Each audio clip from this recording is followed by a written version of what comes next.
Hi friends, welcome to Deepika reviews. Lakshmi నివాసం upcoming ఎపిసోడ్లో ఏం జరగబోతుందో తెలుసుకోవాలనుకుంటున్నారా? అయితే ఛానల్ను సబ్స్క్రైబ్ చేసుకొని సపోర్ట్ చేయడం మర్చిపోకండి. జయనందన్ వెళ్తున్న కారుకి ఎదురుగా ఆటో వచ్చి ఆగుతుంది. ఆటోలో నుంచి లక్ష్మీ శ్రీనివాసరావు దిగి జయనందన్ డ్రైవ్ చేస్తున్న కారు దగ్గరకు వెళ్తారు. అప్పుడు కారులో నుంచి సూటు వేసుకొని వైకుంఠం దిగుతాడు. వైకుంఠం నమస్తే సార్ అని చెప్పి శ్రీనివాసరావుకి చెప్తూ ఉంటాడు. బాబు, నువ్వు మా జయబాబు దగ్గర అల్లుడు కదా అని శ్రీనివాసరావు అంటూ ఉంటే, అవును సార్. సారు మేడము గోవా వెళ్ళారు కదా, సార్కి ఏదో ఇంపార్టెంట్ పని ఆఫీస్లో ఉందంట, ఆఫీస్కి వెళ్ళమని చెప్తే వెళ్తున్నాను సార్ అని చెప్పి వైకుంఠం చెప్తూ ఉంటాడు. అవును సార్, మీరేంటి ఈ కార్కి అడ్డుగా ఆటో తీసుకొచ్చి పెట్టారు అని వైకుంఠం అడుగుతూ ఉంటాడు. ఏం లేదులే బాబు, మా లక్ష్మి జైబాబు కార్ చూసి కార్ డ్రైవ్ చేస్తుంది, జైబాబు అనుకుంది, అందుకే మేము వచ్చి సడన్గా కార్ ఆఫ్ చేశాము అని చెప్పి శ్రీనివాసరావు చెప్తూ ఉంటాడు. మేడము సారు గోవా వెళ్ళారు, ఒక వారం రోజుల్లో వచ్చేస్తారులేండి అని చెప్పి వైకుంఠం చెప్తూ ఉంటాడు. సరే బాబు, మేము బయలుదేరతాము అని చెప్పి శ్రీనివాసరావు చెప్తూ ఉంటాడు. లక్ష్మి, పద వెళ్దాం అని చెప్పి శ్రీనివాసరావు అంటూ ఉంటే, నేను ఇందాకలు చూసింది జైబాబునేనండి, ఇతన్ని కాదు అని లక్ష్మి అంటూ ఉంటుంది. నీకు ఎండకి సరిగా కళ్ళు కనిపించినట్లేవులే లక్ష్మి, పద వెళ్దాం. జైబాబు అయితే కారులో నుంచి జైబాబే దిగాలి కదా అని చెప్పి శ్రీనివాసరావు అంటాడు. అంతేలేండి అని చెప్పి లక్ష్మి వెళ్ళి ఆటో ఎక్కుతుంది. ఇక శ్రీనివాసరావు వాళ్ళు అక్కడి నుంచి వెళ్ళిపోగానే, సార్ మీ అదృష్టం బాగుంది, కాస్తలో మిస్ అయ్యారు, వాళ్ళకు దొరికిపోయేవాళ్ళు అని చెప్పి వైకుంఠం అంటూ ఉంటాడు. జాను దొరికే వరకు ఈ ప్రాబ్లమ్స్ తప్పవు అని జయనందన్ అంటూ ఉంటాడు.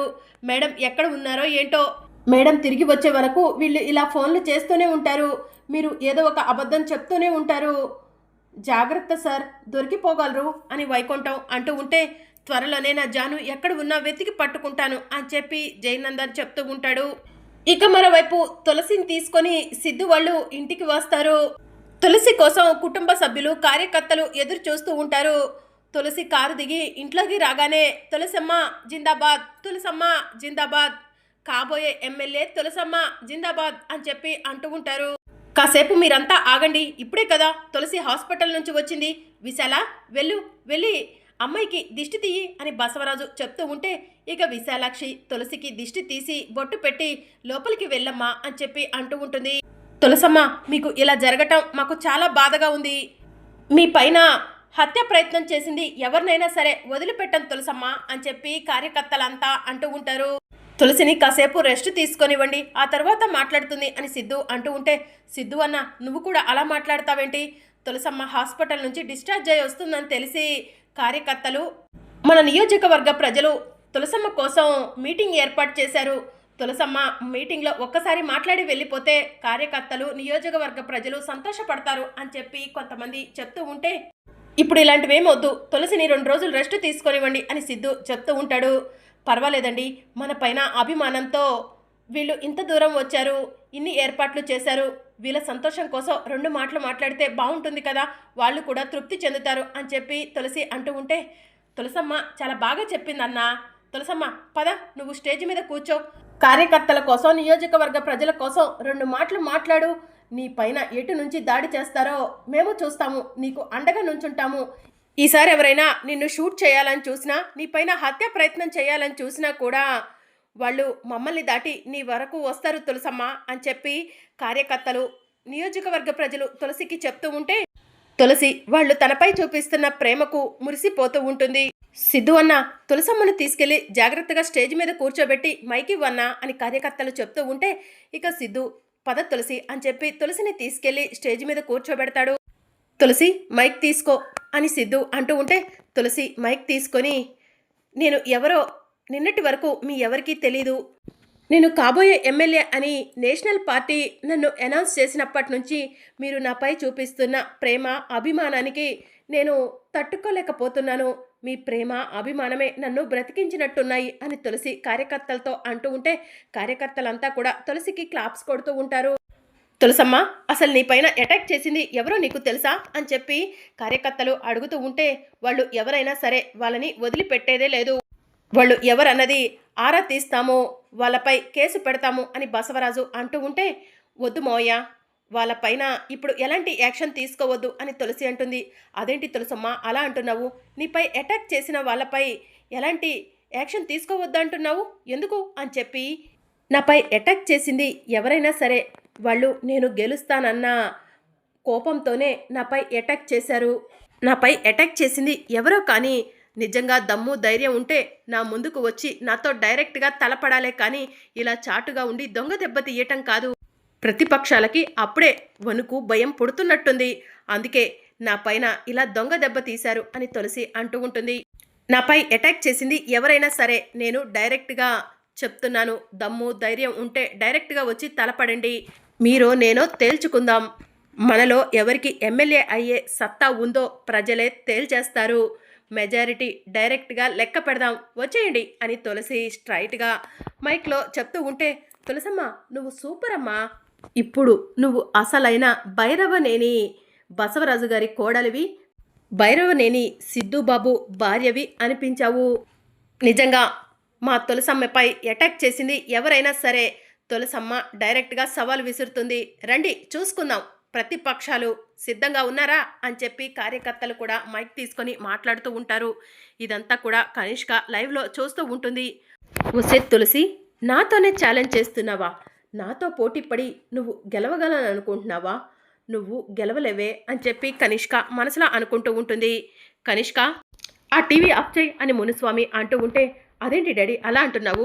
అక్కడ మన శత్రువు తులసి మీటింగ్ పెట్టి మీటింగ్లో మాట్లాడుతుంది అని చెప్పి కనిష్క అంటుంది. ఇక మీదట తులసికి మనకి ఎలాంటి సంబంధం లేదు. తులసి ఎమ్మెల్యే అయితే మనకేంటి, ఇంకేమైతే మనకేంటి అని చెప్పి మునుస్వామి అంటాడు. నో డాడీ, నువ్వు తులసికి మనకి ఎలాంటి సంబంధం లేదనుకుంటున్నావేమో, కానీ నేను అలా అనుకోవట్లేదు. తులసితో పోటీ పడాలనుకుంటున్నాను, తులసిపై ఎక్కువ మెజారిటీ సాధించాలనుకుంటున్నాను అని చెప్పి కనిష్క చెప్తూ ఉంటుంది. వద్దు కనిష్క, ఎందుకు చెప్తున్నానో విను అని మునుస్వామి అంటాడు. ఆ తులసి లైవ్లో సవాల్ విసురుతుంది డాడీ, దాని సవాల్ని స్వీకరించకపోతే ఎలా అని కనిష్క కోపంగా వెళ్ళిపోతూ ఉంటుంది. కనిష్క ఎక్కడికి వెళ్తుందండి అని చెప్పి మునుస్వామి భార్య అంటూ ఉంటే, దీన్ని ఒక్కగానొక్క కూతురు అని చెప్పి గారభంగా పెంచాము, ఇది ఏం చేస్తుందో కూడా అర్థం కావట్లేదు అని మునుస్వామి అంటాడు. నా కోడలు తులసి చెప్పింది విన్నారు కదా, ప్రతిపక్షాలు ఎవరో నా కోడలిపై అటాక్ చేసింది ఎవరో, దమ్ము ధైర్యం ఉంటే రండి, మేము ఎదుర్కోవడానికి సిద్ధంగా ఉన్నాం అని బసవరాజు చెప్తూ ఉంటాడు. భైరవనేని బసవరాజు గారు జిందాబాద్, భైరవనేని బసవరాజు గారు జిందాబాద్ అని చెప్పి కార్యకర్తలు అరుస్తూ ఉంటే ఇక బసవరాజు తృప్తి పడుతూ సంతోషపడుతూ ఉంటాడు. ఇక తరువాత భైరవనేని తులసమ్మ జిందాబాద్, భైరవనేని తులసమ్మ జిందాబాద్ అని చెప్పి కార్యకర్తలు అంటూ ఉంటే ఇక నీలాంబరి ఇది చూసి, చిచి ఈ చండాలను చూడటానిక ఇన్ని రోజులు నేను బ్రతికుంది అని చెప్పి మనసులో అనుకుంటూ ఉంటుంది. ఇక నీలాంబరి అక్కడి నుంచి వెళ్ళిపోతుంది. ఇక తులసి కూడా లేచి నుంచొని, నాకు బాగా నీరసంగా ఉంది, నేను ఇంతకు మించి ఎక్కువ మాట్లాడలేవను, నేను రికవరీ అయిన తర్వాత మళ్ళీ మనం మీటింగ్లో కలుసుకుందాము, నాకు సెలవు ఇవ్వండి అని తులసి అంటూ ఉంటే, తులసమ్మ మా కోరిక మేరకు వచ్చి మాట్లాడావు, మాకు అదే చాలమ్మా, ఇక నీ తరపున మేము ఇంటింటికి తిరిగి నిన్ను గెలిపించమని అడుగుతాము అని కార్యకర్తలు చెప్తూ ఉంటారు. నిన్ను గెలిపించే వరకు నీకు అండగా తోడుగా ఉంటామమ్మా అని కార్యకర్తలు చెప్తూ ఉంటే, థ్యాంక్స్ అని చెప్పి తులసి అంటుంది. సరే నేను మీ అందరినీ మళ్ళీ కలుస్తాను, తులసిని ఇంట్లోకి తీసుకెళ్తాను, రెస్ట్ తీసుకుంటుంది అని సిద్ధు చెప్తూ ఉంటాడు. సరే సిద్ధు అన్న అని చెప్పి కార్యకర్తలు చెప్తూ ఉంటారు. ఇక సిద్ధు తులసిని తీసుకొని రూమ్లోకి వెళ్తాడు. తులసి నువ్వు పడుకో, నీకు వెళ్ళి జ్యూస్ తీసుకొస్తాను అని సిద్ధు అంటూ ఉంటే తులసి సిద్ధు చేతిని పట్టుకొని, ఏమండి నేను మిమ్మల్ని అపార్థం చేసుకున్నాను, నన్ను క్షమించండి అని చెప్పి అంటూ ఉంటుంది. అదేంటి తులసి అలా మాట్లాడుతున్నావు అని సిద్ధు అంటూ ఉంటే, మీరు కావాలనే నా జీవితాన్ని నాశనం చేయాలనే నా మెడలో తాళి కట్టారనుకున్నాను, మీరు నిజంగా నన్ను ప్రేమించే నా మెడలో తాళి కట్టారని నేను అర్థం చేసుకోలేకపోయానండి, నా పైన మీకు ఎంత ప్రేమ ఉందో ఇప్పుడే అర్థమైంది అని తులసి సిద్ధుతో చెప్తూ ఉంటుంది. ఇప్పటికైనా అర్థమైంది కదా, చాలా సంతోషం అని సిద్ధు అంటూ ఉంటే ఇక ఖుషి నవ్వుతూ ఉంటుంది. ఖుషి తులసమ్మని చూసుకుంటూ ఉండు, జ్యూస్ తీసుకొని వస్తాను అని చెప్పి సిద్ధు అక్కడి నుంచి వెళ్ళిపోతాడు. ఇంకా నీలాంబరి కోపంగా తన రూమ్లో ఉంటే బసవరాజు నీలాంబరి దగ్గరికి వెళ్ళి, ఏంటమ్మా అలా ఉన్నావు అని చెప్పి అడుగుతూ ఉంటాడు. ఏంట్రా బసవ, అసలు నేను చూస్తుంది ఏంటి, అందరూ కలిసి ఆ తులసికి జిందాబాదులు కొట్టడం ఏంటి అని నీలాంబరి అంటూ ఉంటే, ఆ తులసి ఇప్పుడు కాబోయే ఎమ్మెల్యే అమ్మా, అంటే త్వరలో ఎమ్మెల్యే కాబోతుంది, ఆ తులసికి సానుభూతితో హైకమాండ్ దిగి వచ్చి ఎంపీ సీట్ ఇచ్చినా కూడా మనం ఆశ్చర్యపోవాల్సిన అవసరం లేదు అని బసవరాజు అంటాడు. ఏం మాట్లాడుతున్నావురా బసవ అని నీలంబరి అంటూ ఉంటే, అవునమ్మా, కార్యకర్తలు నియోజకవర్గ ప్రజలతో కలిసి మనం కూడా ఆ తులసికి జిందాబాదులు కొట్టాల్సిందే అని చెప్పి బసవరాజు అంటాడు. నా వల్ల కావట్లేదురా అని నీలంబరి అంటూ ఉంటే, నాకు మాత్రం ఇష్టమయ్యి ఆ తులసికి జిందాబాదులు కొడుతున్నానా ఏంటమ్మా? ఇప్పుడు మన చేతిలో ఉన్న అస్త్రం ఆయుధం అన్నీ కూడా ఆ తులసే. ఆ తులసిని అడ్డు పెట్టుకొని నేను ఎంపీని కావచ్చు, అందుకనే ఇదంతా చేస్తున్నాను అని బసవరాజు అంటాడు. నీ కోరిక ఎప్పటికి నెరవేరుతుందో ఏమో కానీ ఆ తులసి మాత్రం ఎత్తుకు ఎదిగిపోతుందిరా అని నీలాంబరి అంటుంది.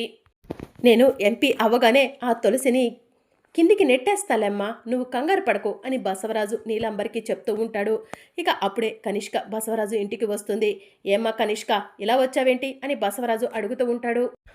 తులసితో మాట్లాడటానికి వచ్చాను మోయ అని చెప్పి కనిష్క అంటుంది.